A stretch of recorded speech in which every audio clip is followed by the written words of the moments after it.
Hi people. People say the coronavirus is really bad, um, but the coronavirus is neither good nor bad. It is like,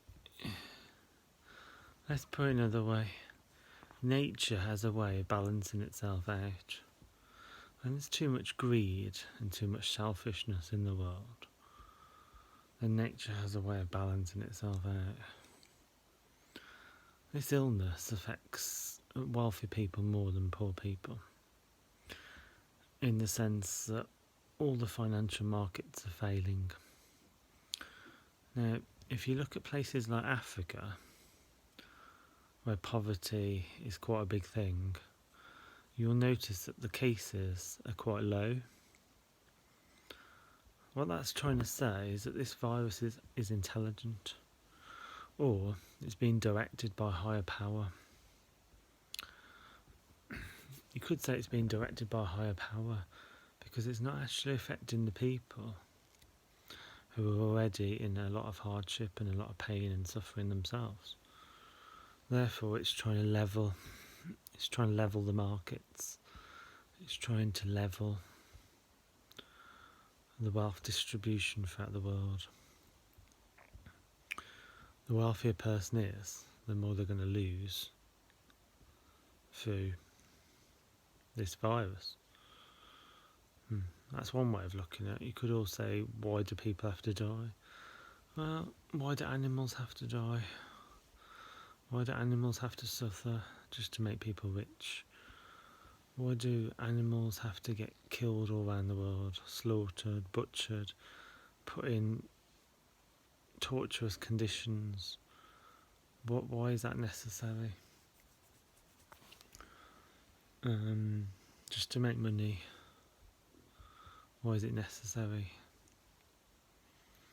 And if you ask those questions, you'll realise that it's not actually necessary, is it?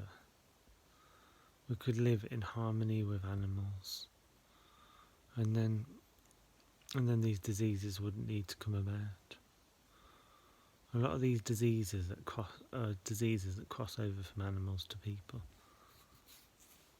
whether it's Ebola, whether it's HIV, whether it's coronavirus, a lot of it's transferring from animals to people. But how is that possible? Is it because we're crouching on their breeding, nesting sites? For instance, populations are taking all the populations of the bats, and according to what I've been reading about, coronavirus comes from bats. So it doesn't really take a genius to realise that it looks very much like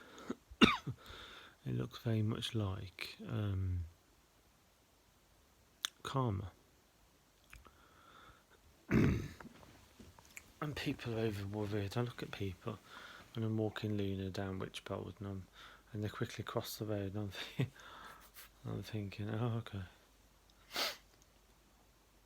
I mean, I did panic, not panic, but I did feel slightly concerned the other day when I was in Lidl's, and a couple in their 40s or 50s were wearing masks,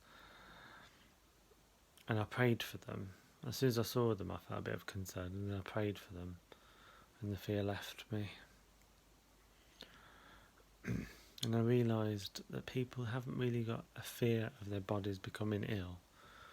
The fear is their relationship with God.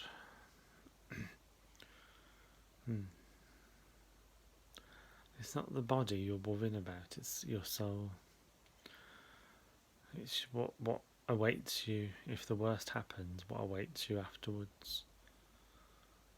When you see people looking uneasy and unsteady, and you think, oh, what is their train of thought? Where does their train of thought lead them that they need to worry so much? Worry comes from visualising a future outcome which is not to your advantage, which is to your disadvantage. So worrying is visualizing what you don't want and praying for people and sending positive thoughts to them and to your deeper mind is wishing for what you do want. But this illness isn't a wish fulfilling tree, and it's not a curse fulfilling tree. It is simply karma. People can't just keep destroying the habitat of animals. People just can't keep killing animals all around the world and expect to continue doing it generation. I mean, I heard that the what's it called? That the influenza, the Spanish flu or influenza of 1919, which killed 50 million people around the world. I heard that came from chickens. So even back then they're pointing to animals being exploited or animals being treated very unfairly and abusively.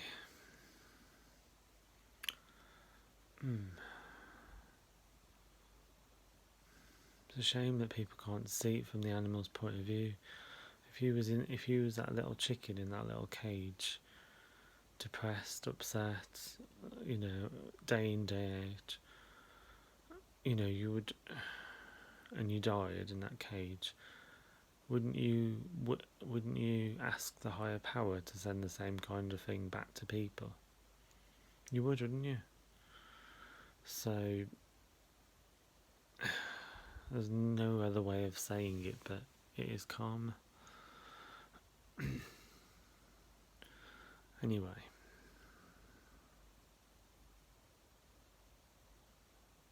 this will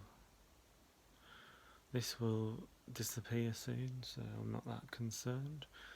When a wave comes in, a wave always goes out. Once the tsunami comes in, it always goes out. No matter how big the wave, it always goes out. So no matter how bad the illness or problem that's coming into your life, it will always go back out again.